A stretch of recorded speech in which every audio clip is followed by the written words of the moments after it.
Hey, what's up YouTube? OpTic here bringing you another video, and today I'm going to be talking, as the title suggests, how to read in Gears of War 4. Now, many of you may be wondering what I'm referring to with reading. Oh my god, Ashes, there's no reading in Gears of War 4. There's no text, there's no books.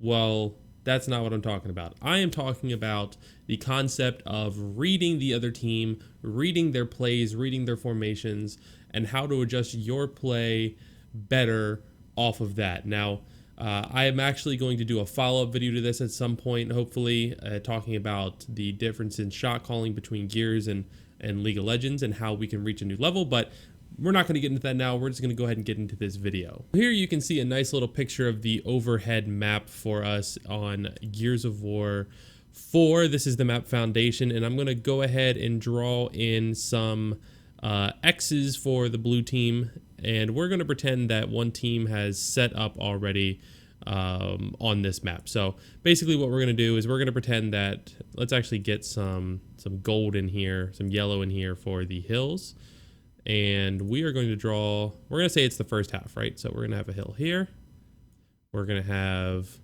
where are the other hills? Here and here. All right, so we got our three hills, right? And we're going to draw in some X's for the blue team and assume that they have a 2-hill setup. So we're actually going to give them 2 of the hills. We'll actually make them different colors. So we'll make the hills darker, just so you can see that these are in blue control. And we'll give the we'll give a lighter red to that hill, so it's in red control, and then we'll go ahead and do lighter blue for the people. Okay, so we've got blue team with a 2-hill setup. Like, let's just say the initial went down and they have secured both hills. They killed enough people to kind of reset the map and set up, but not enough people to maybe OE. And so now they're just holding a 2-cap setup. Now, this is a very common thing in Gears of War. A lot of teams do this or should do this. And so we're going to do like an imaginary 2-hill setup, assuming that these 2 hills are controlled by the blue team, this hill's controlled by the red team, and blue team has time to set up. So let's see, what would be a normal setup? We can put a guy here, we can put a guy here, we can put a guy here, maybe one up here, top tables somewhere, like that. Actually, we can even move him up a little bit further. He's top tables. And where do we want to put the last guy? Over here, right? There we go. We got a good kind of line of scrimmage across the middle of the map, and no real weaknesses there per se. Maybe the middle of the map is a little bit weak, but we should be good there. All right, so this is our setup for the blue team, right? Now, like I was just saying to you guys, there is a weakness in this setup, and that would be a full frontal push down the middle of the map. So something along the lines of just going like this and using that to either OE or something to rotate over to B hill. So we have this kind of weakness that we can see in our own line of scrimmage. And so the blue team should know, okay, what we want to do, right? What we want to do if they push that path, I'm going to use pink, is we want somebody, maybe this guy, to be able to lancer down. This guy is going to be lancering down. And we want this guy to kind of look back this way while this guy keeps watching this way. Or this guy can look this way while this guy watches this way. That one really doesn't matter. And this guy does have a little bit more cover, but this guy would have a better angle. This guy can either watch for him up top by moving up some, or he can fall back this way and this guy can go this way. So there's kind of a lot of options, and it can be pre-established, or it could just happen in the heat of the moment like it often does. But there are a lot of ways to kind of hold that setup and control the map, even though there is a little bit of a chink in the armor because of that middle of the map being so open and so readily available to be pushed. So we're going to back up these arrows real quick, and we're going to talk about a play that the red team might make, right? So red team, let's say they've got one guy here because, you know, he held their home hill, and let's say they've got one guy posturing mid like that because the blue killed 3 but not 2. And we got people coming off spawn, right? So we got one guy coming this way, we got maybe another guy coming here, and we got another guy like right here coming off spawn. He was the last one to die, it's the last one to respawn, right? So if you're on this team, if you're on blue team, right, we're gonna say that we're blue, and I'm gonna write this up in the corner so people don't get lost. Blue equals you. And then we'll say red equals enemy, rar. Okay, so blue equals you, red equals whoever the other team is you're playing. It could be Jim Bob, Halo Sniper 48, or it could be Team Envious. It doesn't matter to me.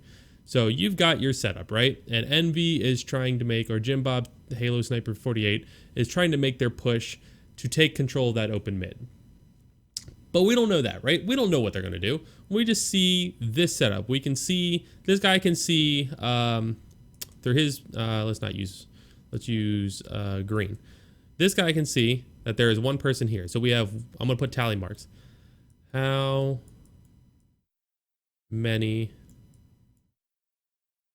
that was a terrible W. We see. So we got one guy that we see. We see this guy. This guy can probably see this person and this person, right? He can probably see across like that and across like that, right? So there's 2, 3. And when this guy shows up, he can probably see him. There's 4. And these guys might be able to see this guy. There's 5. Oh, 5. But we could just assume that they don't see that guy up there at welding. So we're going to take that out and just assume that we see these 4 people, right? So knowing this information alone, we don't know where the guy up at welding is. This guy is actually a big question mark because we don't know that he's there. So question mark, there we go. So we see 4 people, 1 person on home, 3 people posturing mid-ramp, right? So what is that going to tell you? That's going to tell you that you basically have a lot of people stacking that middle of the map. So through process of just narrowing it down, right? Of just making kind of assumptions, we can assume that there's not going to be 3 or 4 people pushing down this way, right? Not possible. We see 4 of them here. There's a chance that they could push this way or this way, you know, like do a home to home kind of setup. Do like a home to home kind of setup. But also that's more of like a secondary option because they're not quite in that position. So that only really leaves one area for them to attack, and that's where they're closest to, obviously. And that's kind of the main assumption. Anything else would be a backup plan. You would be able to see them rotate this way to make this push a thing, and you'd be able to see them rotate over the other way to make that push a thing, giving all of these people plenty of time to fall back here, like whatever the case may be, right? So we know by reading their setup, by reading where they're posturing on the map, what their play is going to do. And what this allows you to do, by being able to read that setup preemptively, you can safely assume what the other team is going to do.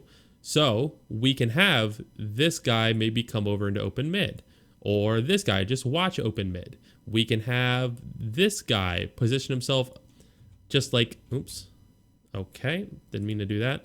We can have this guy just move himself over a few inches or feet or whatever and lancer down the entire time, and have this guy push up to watch his back.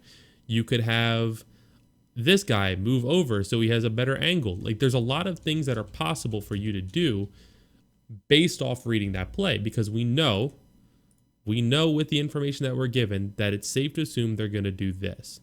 So if you prepare your defenses for that, there's a much more likely chance of you stopping that push and holding 2 hills, or perhaps even opening up a 3-cap scenario, than there is if you just let them push and take control of maybe closed, take control of open, push straight across and kill this guy. All of those are likely scenarios if you don't prepare for this type of push. So this is what I mean by being able to read your opponent. You have to be able to, So this is what I mean by saying reading in Gears of War. It's reading what the other team is doing by paying attention to where they're moving and inferring what their intent is going to be with those movements. Because in competitive play, or even in a ranked match, right, there's always a purpose behind every decision that somebody's making. It's a human being behind that controller, unless you're playing social, don't get me started. So there's always going to be a purpose behind every decision that's made. Your job to stay ahead of the game, to stay ahead of your opponent, is to predict that movement, that intention, that purpose. So by predicting that by posturing these 3 people here, they're probably going to make some sort of play down the middle ramp and into open. It's easy to set up and prepare for that. And if they don't, say they throw smokes and rotate over, then this guy's job is to be able to call that out. They're moving over. Or this guy who has maybe a line of sight, or maybe this guy who has a line of sight, whoever, or maybe this guy who sees them coming, and then they roll backwards and let them push down into B and then reset. There's always somebody, when you have an efficient setup, who can see what the other team is doing, and then it is either that person's job or maybe your team shot caller or team captain's job to read that setup and read that posturing and then make a play for your team, or call for a play for your team that can help basically shut down whatever that play is being made. You want to maintain control of the situation. Even if you lose temporary control of the map, you want to maintain control of the situation. So I've played a lot of public escalation games, and I see people not doing this in escalation either, where they see what they are, in public escalation either. And in public escalation, it's a really great place to practice this.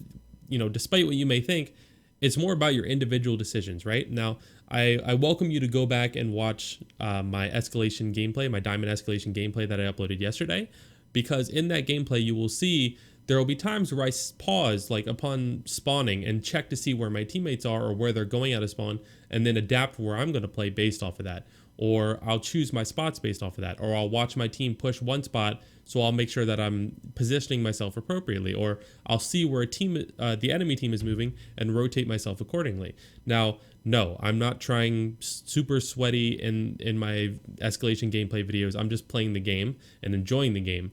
But building good habits like that makes it come naturally. So no, I don't do it every single time, but I have enough experience where I'm doing it sometimes. And if I wanted to and practiced it more and more, it would be much more of a better habit for me. And this is what you guys need to be doing if you want to see improvement, both for yourselves and for your teams. I hope you guys enjoyed this video and found this insightful and learned how to read in Gears of War. I'm glad I'm teaching people reading, not hooked on phonics. Thank you so much for watching this video. Make sure to leave a thumbs up and let me know in the comments down below if you want to see me discuss any other ideas similar to this. And of course, as always, please click the subscribe button. I have more content coming your way, and I really appreciate the support. I will see you all in the next video.